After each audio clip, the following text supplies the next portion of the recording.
আসসালামু আলাইকুম everyone, welcome back to my channel. চলে আসলাম আবারও নতুন একটা রেসিপি নিয়ে। রেসিপিটা শেষ পর্যন্ত দেখার অনুরোধ রইল।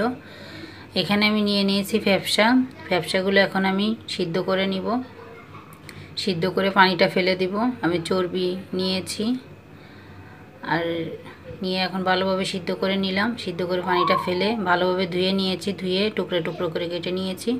আর এখানে একটা প্যান বসিয়ে দিয়েছিলাম, তার ভিতরে পেঁয়াজ কুচি দিয়ে দিলাম। তেলের ভিতরে পেঁয়াজ কুচিটা হালকা একটু ভেজে এলাচ, লবঙ্গ, দারুচিনি, গোলমরিচ এগুলো দিয়ে দিয়েছি, তেজপাতা দিয়ে তারপর একটু হালকা ভেজে নিলাম।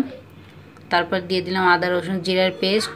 এখন দিয়ে দিলাম শুকনো মরিচ বাটা, ব্লেন্ড করে রেখে দিয়েছিলাম আমি। এখন একটু পানি দিয়ে দিলাম। যে জারে ব্লেন্ড করেছিলাম সেই জারটা ধুয়ে একটু পানি দিয়ে দিলাম। হলুদের গুঁড়া দিয়ে দিলাম 1 টেবিল চামচ, ধনিয়ার গুঁড়া দিয়ে দিলাম 1 টেবিল চামচ, আর স্বাদ মতো লবণ দিয়ে দিলাম। দিয়ে ভালোভাবে কষিয়ে নিব। কষানো হয়ে গিয়েছে। এখন সিদ্ধ করা সেই ফ্যাপসাগুলো দিয়ে দিলাম। আর যেগুলো একটু বড় টুকরো ছিল আমি কেটে ছোট করে নিয়েছি। হালকা আবার একটু কষিয়ে নিলাম। কষিয়ে নিয়ে এখন দিয়ে দিলাম একটু পানি, আধা কাপের মতো। আমি এইভাবে 3 বার পানি দিয়েছি, আধা কাপ করে দিয়ে ভালোভাবে কষিয়ে নিয়েছি। কষানো হয়ে গিয়েছে।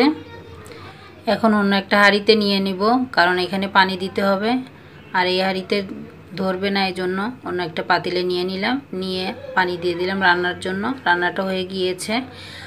আর একটু ভয়েস আসতেছে, আমার বাচ্চারা চিল্লাচিল্লি করতেছে, মানে দুষ্টামি ফাজলামি করতেছে।